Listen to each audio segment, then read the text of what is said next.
Shamarka fuunee akkam jirtanii kabajamtoota fi jaalatamtoota chaayinaalaa ayyaantoo sallaa jalatti argamtan nagaan koo bakka jirtatti sinaa qaqqabu baga jiraattanii baga eeggamtanii yoo na eegdan isiniin jechuun jaaladha. Egaa viidiyoo turaa oolaa bulaa tidhamaayii kanan hojjettu isiniin jedha.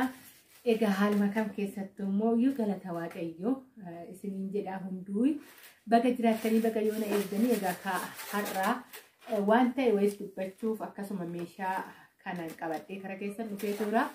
Egaa ka diizaayinoonni kuni haarawaa ta'anii haala isaanii qayyaranii akkuma jiranitti oduma fakkaatanuu haala isaanii jijjiiranii dhufantuyyuu jira jechuudha.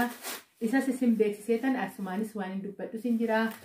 Asumaan immoo waa'ee obboleettii kanaatirraa kan ka'e waan hin dinqisiifadhee fi akkasuma immoo maal akkan jedhus akka hubattan viidiyoo kan obsaan dhaggeeffadha.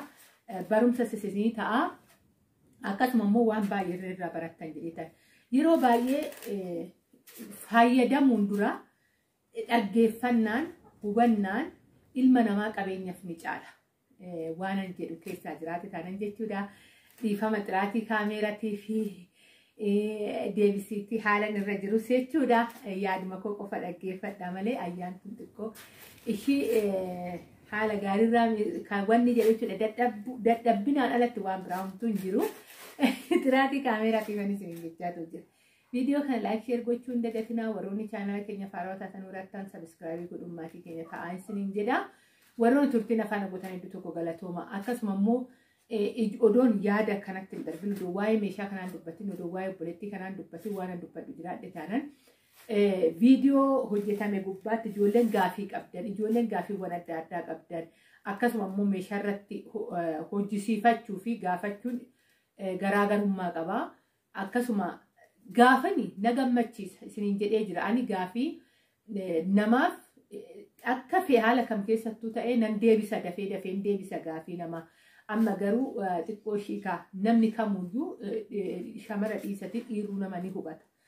Dubartiin takka gaafa dadhabdu ijoolleen gaafiiwwan adda addaa qabdan keessattuyyuu kallattii adda addaa deemtanii hojjisiifachuudhaaf asitti dhuftanii gatii baruuf warroonni akkasii suni xiqqoo ishii of naaf qusadhaa dadhabeen jira waan ta'eef jechuudha. Waan akkasii waan baay'ateefan keessattuyyuu ji'a kana keessa waan akkasii waan baay'ateefan akkas jechaa jira. Hedduun isin jaaladha, hedduun isin kabaja.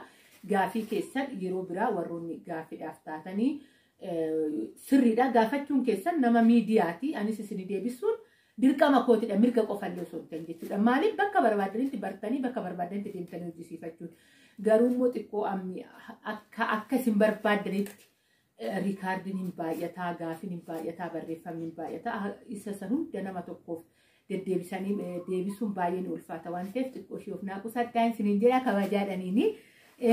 Itti aansuudhaan immoo waa'ee daanteelitti irratti yeroo darbe gaafii akkasinitti hin taanetti sirriitti dubbadheen ture. Tubbaan meeqa akka ta'e. Deebisiitti immoo hojiin xiqqsiisanii meeqa akka fixe dubbadheen ture jechuudha. Kan irraa hafte illee isinitti argisiiseen ture.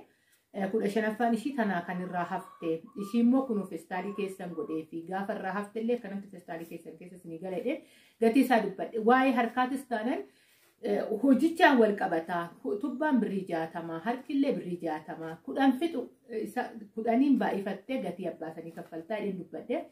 Ijoolleen baay'een akkamiin akka hubattan hin beeku gaarii baay'istan jechuudha. Inni kun baay'ee waan salphaa ta'edha. Waan kaalkuleeshinii hin barbaannedha isiniin jechuufan jaaladha.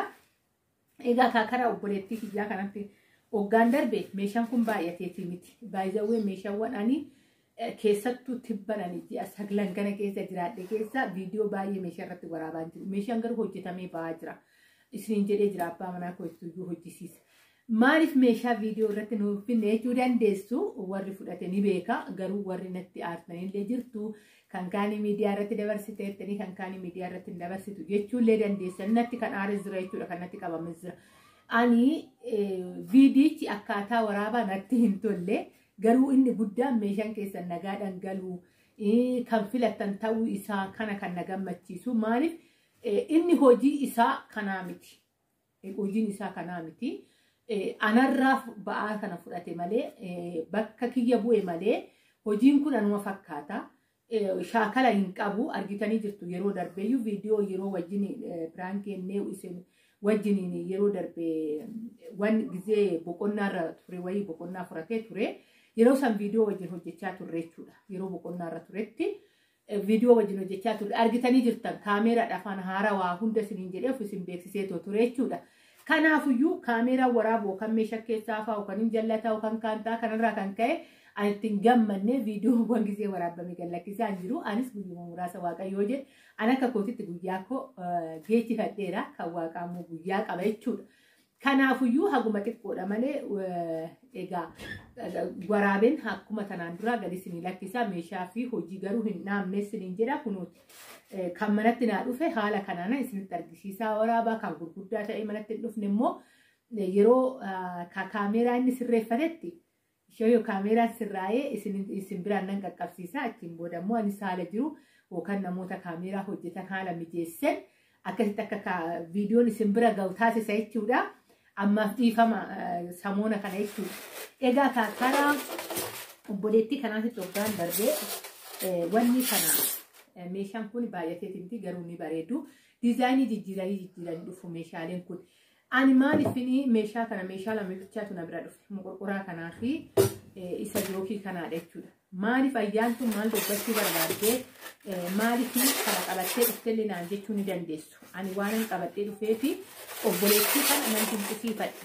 Maaliif dinqisiifattee hoonaan jettanii sababii an dinqisiifadheef obboleettiin kun akkamiin akka meeshaa mana keessatti guuttachaa jirtu anuu irraa hin barachaa jira. Anam meeshaan kun baay'atee miti qabadheen kan gara keessan dhufe.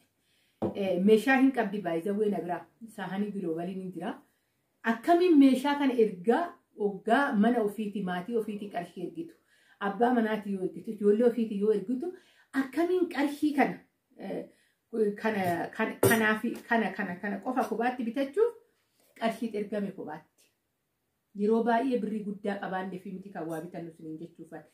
Moqorqoraa kana bitachuu fi qarshii maatii ofiitirraa qooddee qarshii moqorqoraan kun baasu qofa natti ergitee biteef. Ani ishii burcuqqoo takkitti sanallee naa biti jennaan na bira rakkoon tokkoyyuu hin jiru isiniin jechuufan. Haala kanaan yeroo lammataatti meeshaa mana ofiitti galfachaa jirti obboleettiin kun. Yeroo darbe ani mana dhaqee meeshaa geessee manatti viidiyoo waraabeen gale. Waan hundaa arge maaltu guutuudha maaltu hir'uudha jedhee jechuudha.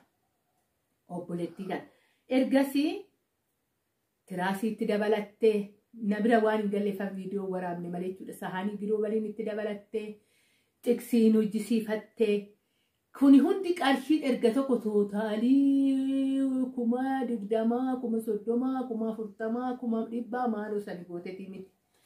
Qarshii burcuqqoo sana danda'u. Qarshii burcuqqoo sana danda'u ergattee tin bitee fi teechisaaf. Obboleettiin kun amma already kana ammaa miti kan bitame. Ji'a lama hondoo gongoruu baadhe ji'a lama ji'a sadiin dura yoo qarshii maatii ofiitii ergitu qarshii kana irraa qooddee natti ergiteeti kun bitame. Kun bitame. Barumsa sinii taafan malee meeshaa guddaa ta'eetiin kun bitame. Amma guyyaa eeggaddaa immoo ergitee moqorqoraan kun bitame. Maal jechuu barbaadde ayyaantu naan jechuu dandeessu jechuudha. Kan hubate ni hubata kan beeke ni beeka garuu. Maaliifi akka ofiititti jiraata namni baay'een dinqisiifadhe. Of fakkaatanii jiraachuu kan ga'u tokko homtuu hin jiru.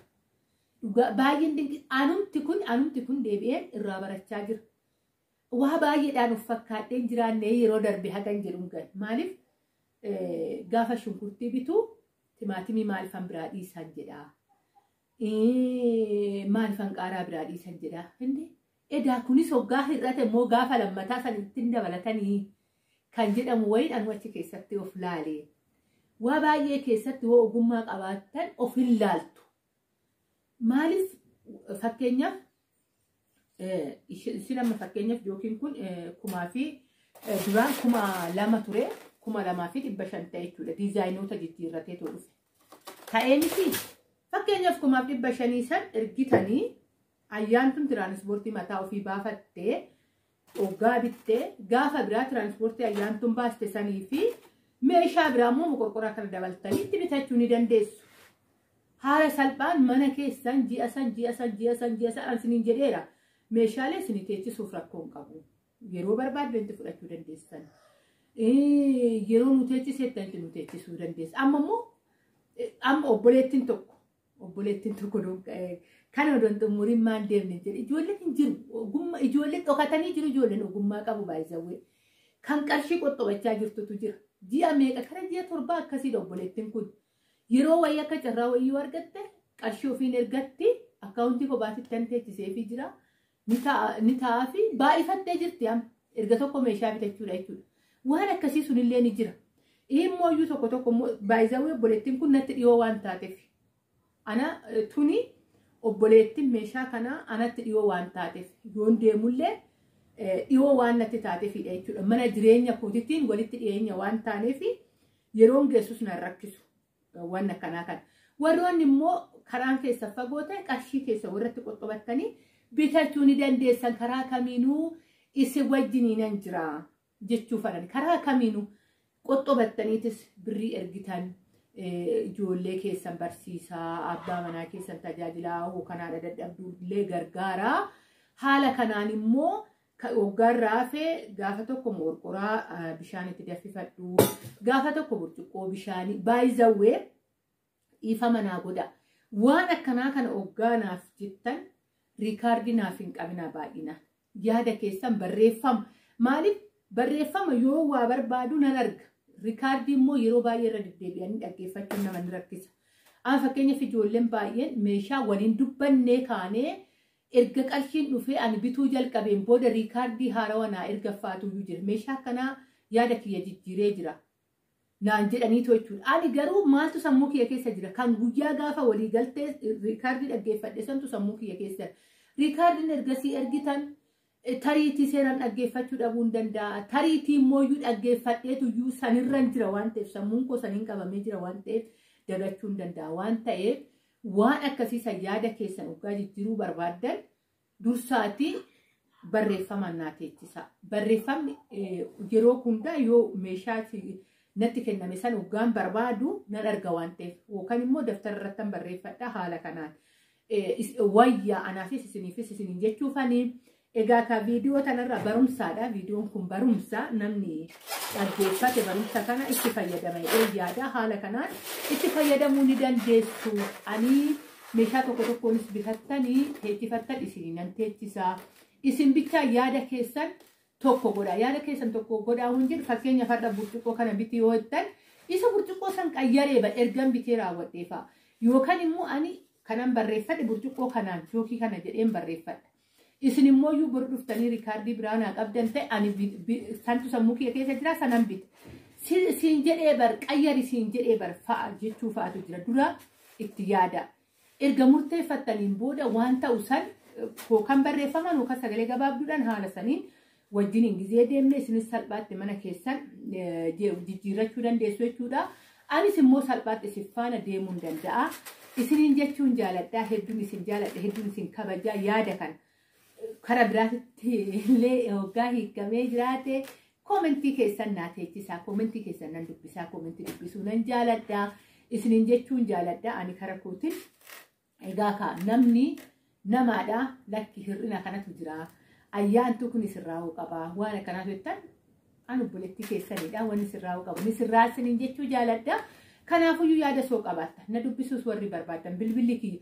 Ijoolleen baay'een ammallee bilbila gaafachaa jirtu waan ta'eef bilbilli kiyya kara jalaa guutee jira. Fakkeenyaaf amma taambilee tokko irratti hin barreessine malee haala baay'inaan nan barreessa. Isiniin jedhaa asumaan obboleettii kana warri dinqisiifattanillee koomentii jalatti barreessatiidha. Kana bitattee jirti baay'izawwee meeshaan ishii kara meeshaa ja'a akkas ta'ee jira jechuudha. Odoo tokko odoo bittuu salphumatti odoon beekin meeshaa mana guuttattee jirti.